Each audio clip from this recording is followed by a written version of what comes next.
Welcome to this explainer. Today we're going to take what might look like a super dry, highly technical standard about steel rules and totally flip it on its head. We're breaking down the DIN 866 standard, and honestly, by the time we wrap up, you are never going to look at a simple metal ruler the exact same way again. Seriously, think about that for a second. How accurate is the ruler sitting on your workbench right now? It's kind of deeply ironic that rulers themselves need rules, right? But as we'll see today, that steel rule in your toolbox isn't just a stamped piece of metal. It's actually a highly engineered instrument, governed by some insanely strict geometric specs.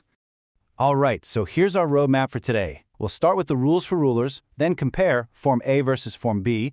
After that, we'll look at the limits of error, or MPE, followed by material and reference conditions, and finally, testing for true precision.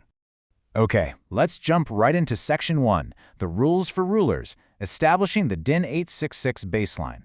So looking at the official scope of DIN 866, it is fascinating. This standard applies exclusively to graduated steel rules with a rectangular cross-section, stretching all the way up to 5,000 millimeters in length. I mean, we're not talking about your average classroom supplies here. These things are built specifically for mechanical manufacturing. When a machinist is out there crafting a highly critical component, this document is the ultimate source of truth. It guarantees their measuring stick is actually, well, telling the truth. Moving on to Section 2, Form A versus Form B, a tale of two designs. Now, the fundamental difference here lies in where the measurement actually begins, which completely dictates how you physically apply the tool to your workpiece. Form A features this protective blank space right before the zero mark. Form B, on the other hand, starts its zero mark exactly at the physical edge of the metal. When you see the engineering schematics, the intent becomes crystal clear. Notice how Form A has this minimum 5mm run-up space before you even hit the zero line. Why? Well, that space is there to protect the critical zero mark from damage or wear if the ruler gets dropped or bumped around the shop. But then you have Form B. Its zero starts exactly flush with the front edge, what the standard officially calls the stern flush. That flush edge allows a machinist to butt the ruler perfectly up against an inner corner or a physical stop to take a measurement. It is just a perfect example of standardizing a form to follow a very specific manufacturing function. All right, Section 3, limits of error, or MPE, mapping the invisible constraints. When we get into these microscopic tolerances, the numbers are just mind-blowing. Take a look at that 5,000 millimeter spec. We are talking about a 5-meter long piece of solid steel. For Form A, the maximum permissible error across that entire massive span is capped at just 120 micrometers. Form B gets a little bit more leeway, at 300 micrometers, mainly because that flush edge introduces some unique manufacturing challenges. But just to put this into perspective, 120 micrometers over 5 meters, that is a level of accuracy that's essentially invisible to the naked eye. Form A absolutely demands significantly higher precision across the board.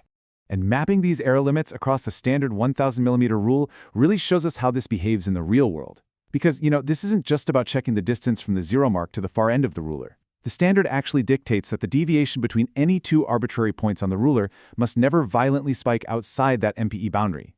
The measured deviations on a physical scale might fluctuate up and down, that's just the physical reality of the metal, but it absolutely must stay strictly within that hard limit set by the standard.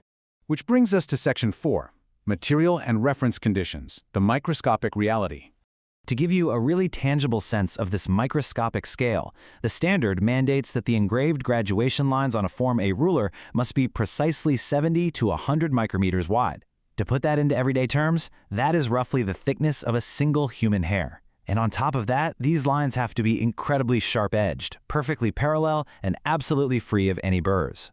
But here is the catch. Those perfectly machined, hair-thin lines mean absolutely nothing unless the environment itself is tightly controlled. The standard explicitly states that the reference temperature for all these measurements is locked in precisely at 20 degrees Celsius. So why is that specific temperature so critical? Well, because steel is essentially a living, breathing material that grows and shrinks with heat. The DIN 866 standard actually demands that manufacturers use a steel with a highly specific thermal expansion coefficient, specifically between 10 and 12 times 10 to the negative sixth per Kelvin. And having this exactness is a total game changer. It allows metrologists, even if they're working in a 24-degree or 18-degree room, to mathematically calculate and compensate for the physical expansion or contraction of their ruler. Finally, let's hit Section 5, testing for true precision to prove the standard. The standard dictates a really rigorous testing protocol here. First, the ruler has to rest on a perfectly flat tolerance class 1 surface. But what's truly fascinating is the alternative method. You can actually support the ruler at its exact mathematical Bessel points, which sit at roughly 22% of the length from each end. Why do this? Because a long piece of steel will actually sag under its own gravity, bending those graduation lines and completely ruining your measurement. Supporting it at the Bessel points neutralizes this gravitational warping, keeping the scale perfectly flat. Then, your readings must be taken as close to the measurement edge as possible while strictly maintaining the orientation it'll actually be used in.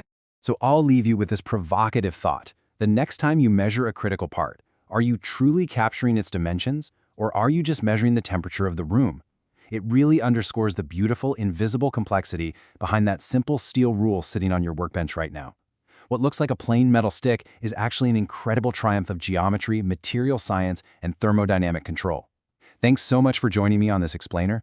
Next time you pick up a ruler, just remember the massive amount of engineering that went into making absolutely sure a millimeter is actually a millimeter.